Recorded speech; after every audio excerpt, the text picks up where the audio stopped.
Hello everyone. आज हम लोग पढ़ने जा रहे हैं हाई स्कूल मैथ का चैप्टर नंबर 8। चैप्टर का नाम है ट्रिग्नोमेट्री। इसको हिंदी में बोलते हैं त्रिकोणमिति। त्रिकोणमिति है क्या चीज, ट्रिग्नोमेट्री है क्या चीज? तो ट्रिग्नोमेट्री मैथमेटिक्स की वह ब्रांच है, वह शाखा है जिसमें हम क्या करते हैं, किसी त्रिभुज का यदि कुछ भुजा यानी कुछ उसकी साइड मालूम हो, कुछ उसके एंगल मालूम हो, तो उसकी मदद से त्रिभुज की बाकी भुजाओं को ज्ञात कर सकते हैं। ट्रिग्नोमेट्री में हम ये काम करते हैं। तो इस काम को करने के फायदे क्या हैं? यदि किसी त्रिभुज की कुछ साइड्स, कुछ एंगल मालूम हो, तो उसकी मदद से अगर हम त्रिभुज की दूसरी भुजाओं को, दूसरे एंगल्स को अगर हम मेजर कर रहे हैं, फाइंड कर रहे हैं, तो उसकी जरूरत क्या है? तो हम लोग कुछ सिचुएशन अज्यूम करते हैं, उसमें देखते हैं कि ट्रिग्नोमेट्री का रोल क्या है। तो ट्रिग्नोमेट्री का जो रोल है, सबसे पहले सिचुएशन हम देखते हैं। जैसे मान लिया हमारे पास पहली सिचुएशन, सपोज करो कि कोई ये मीनार जिसकी हाइट क्या है, बहुत ज्यादा है। अगर इसको मेजर करना हो बिना फीते, बिना पैमाने से, तो हम क्या करते हैं कि सपोज करो कि आप किसी पॉइंट पर, इस बेस पे किसी पॉइंट पर आप खड़े हैं, और यहाँ से अगर आप यहाँ पर खड़े होकर देखो और यहाँ पर एंगल क्या बने, थीटा। और एक चीज इसमें और मालूम हो जाए कि आप उस मीनार से कितना डिस्टेंस पे आप खड़े हो, इस मीनार से कितना डिस्टेंस पे खड़े हो, और इस मीनार के जो टॉप है उसको देखने पर यहाँ से कितना एंगल बन रहा है। तो इस त्रिभुज में देखो, इस ट्रायंगल में देखो, ये एंगल हमको मालूम है थीटा, और मीनार से आप कितने डिस्टेंस पे खड़े हो वो डिस्टेंस मालूम है। तो इस ट्रायंगल में हमको दो साइड मालूम है। तो इसकी हेल्प से हम क्या कर सकते हैं, इस मीनार की हाइट जो है इसको हम क्या कर सकते हैं, मेजर कर सकते हैं। ये पहली सिचुएशन।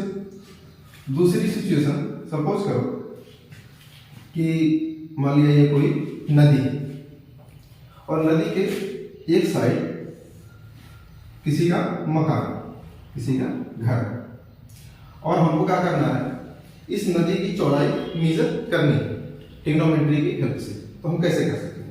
मान लिया नदी का दूसरा एंड, अगर यहां से हम क्या करें, इधर को देखें, और इस नदी की हाइट सपोज कर लो x, जो कि अभी हमको मालूम नहीं, हमको अभी बाद में इसको मेजर करना है।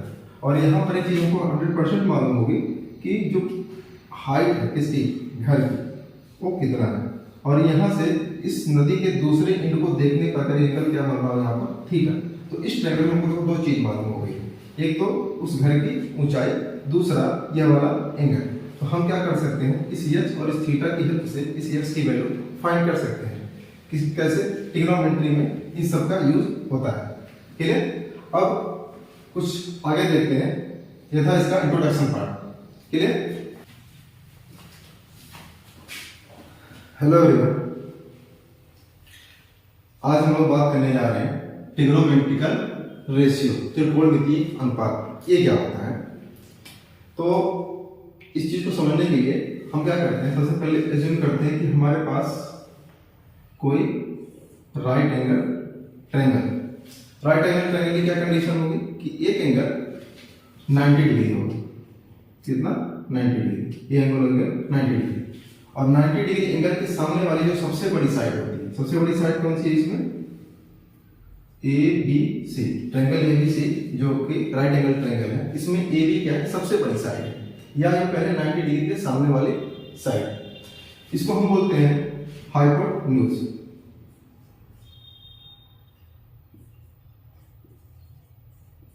हाइपोटेन्यूज। क्लियर? इस 90 डिग्री एंगल के अलावा हमारे पास दो और एंगल है। कौन से? एक यहाँ पर एंगल A, और एक यहाँ पर एक एंगल है B। क्लियर? ये दोनों एंगल A और एंगल B क्या होंगे? एक्यूट एंगल होंगे, 90 डिग्री से कम होंगे। तो अब हाइपोटेन्यूज के अलावा जो तो हमारे पास साइड बचती है AC और BC, किस साइड को क्या नाम दिया जाता है, क्या बोला जाता है, ये डिपेंड करता है कि आप किस एंगल के रिस्पेक्ट में देख रहे हो। एंगल A के रिस्पेक्ट में देख रहे हो या एंगल B के रिस्पेक्ट में देख रहे हो। तो हम देखते हैं कि A के रिस्पेक्ट में किस साइड को क्या बोलेंगे। तो जैसे मान लिया एंगल A, इस एंगल A के रिस्पेक्ट में, इस एंगल A के रिस्पेक्ट में BC को क्या बोलेंगे?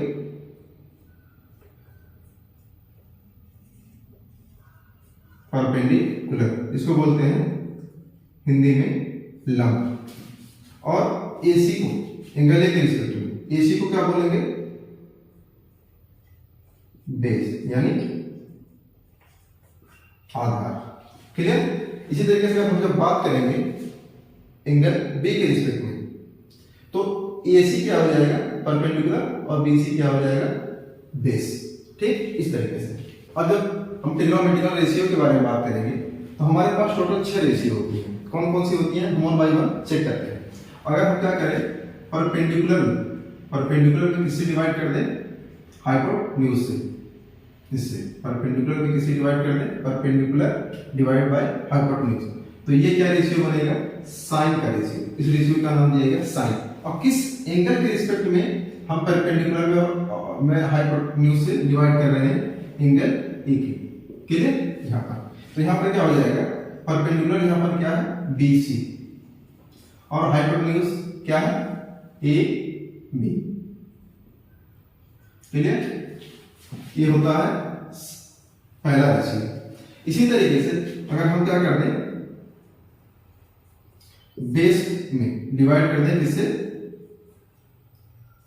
हाइपोटेन्यूज से, तो ये जो रेशियो बनेगा ये कौन सा रेशियो होगा?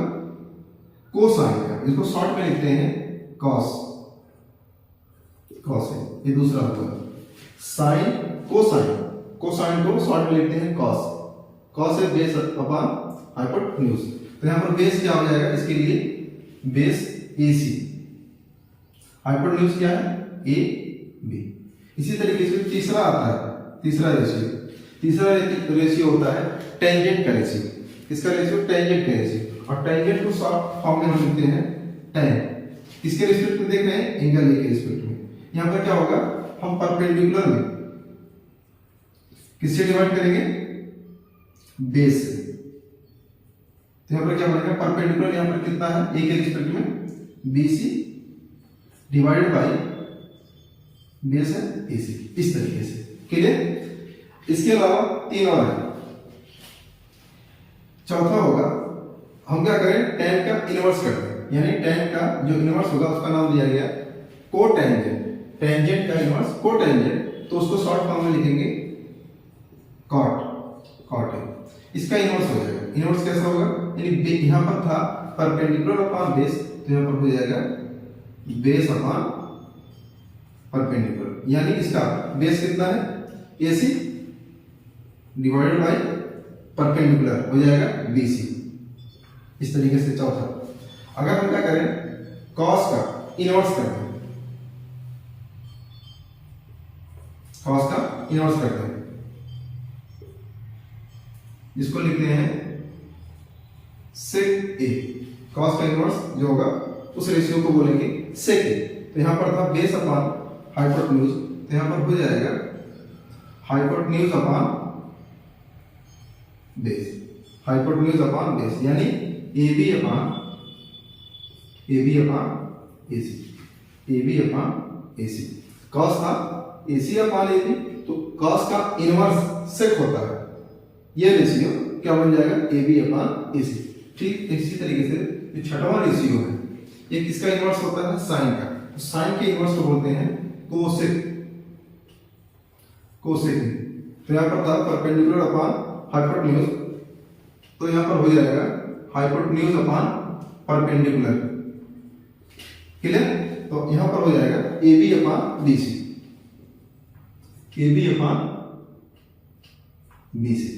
क्लियर? याद था। तो ट्रिग्नोमेट्रिकल रेशियो जो होते हैं बेसिकली हमारे पास ये टोटल 6 होते हैं। अब इसके बारे में कुछ डिटेल में आगे बढ़ेंगे। हमारे पास एक एग्जांपल है। इस एग्जांपल की हेल्प से हम इनके बारे में और डिटेल में थोड़ा समझने की कोशिश करते हैं। क्वेश्चन में दिया यदि sin a बराबर 4/5 तो tan a का मान होगा। तो हमको मालूम है कि sin a बराबर 4/5 दिया हुआ है। तो sin a क्या होता है? Perpendicular upon hypotenuse. तो perpendicular upon hypotenuse equal to 4/5। अब इसकी हेल्प से हमको क्या निकालना है? tan a की वैल्यू। तो हम यहां पर एक राइट एंगल ट्रायंगल बना रहे हैं।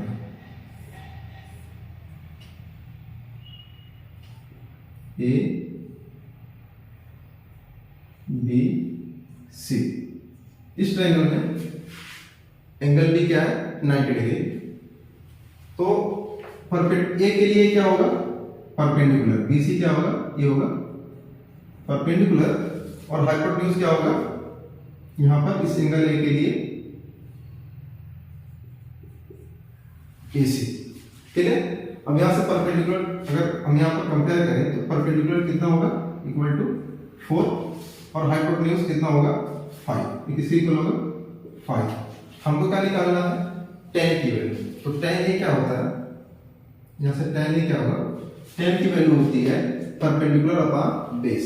तो यहां पर ए के लिए परपेंडिकुलर ये होगा, हाइपोटेन्यूज होगा, तो ये क्या हो जाता है बेस। तो tan ए बराबर होगा परपेंडिकुलर अपॉन बेस, यानी परपेंडिकुलर यहां पर कितना है BC अपॉन बेस कितना है AB। अब यहां पर हमको क्या निकालना, हमको कैसे बेस की वैल्यू चाहिए। हमको इस ट्रायंगल में क्या मालूम है, ये वाला हाइपोटेन्यूज मालूम है, AC की वैल्यू मालूम है और BC की वैल्यू मालूम है। तो हमको AB निकालना है, तभी हम यहाँ पर AB की वैल्यू रख पाएंगे, और हमको BC की वैल्यू यहाँ पर मालूम है। तो यहाँ पर हम क्या लगा देते हैं पाइथागोरस थ्योरम। तो पाइथागोरस थ्योरम क्या कहता है, हाइपोटेन्यूज का स्क्वायर यानी AC square equal to base square यानी AB square plus perpendicular square BC square. तो AC कितना है 5 स्क्वायर, AB कितना है ये हमको फाइंड करना है, प्लस BC कितना है 4 स्क्वायर। ये कितना हो जाएगा 25, 4 का स्क्वायर 16, इधर आकर के क्या हो जाएगा -16 इक्वल टू AB स्क्वायर। अब यहाँ से क्या हो जाएगा AB square equal to 25 minus 16 कितना होगा 9। तो AB कितना हो जाएगा 3। ठीक है, AB हो जाएगा 3, बेस आ गया 3। अब यहाँ पर हम वैल्यू रख देते हैं, तो tan A इक्वल टू हो जाएगा BC अपॉन AB। BC कितना है 4, AB कितना है 3। तो tan A की वैल्यू पूछ रहा था, तो tan इक्वल हो जाएगा 4 अपॉन 3। ये हमारा क्या होगा आंसर होगा।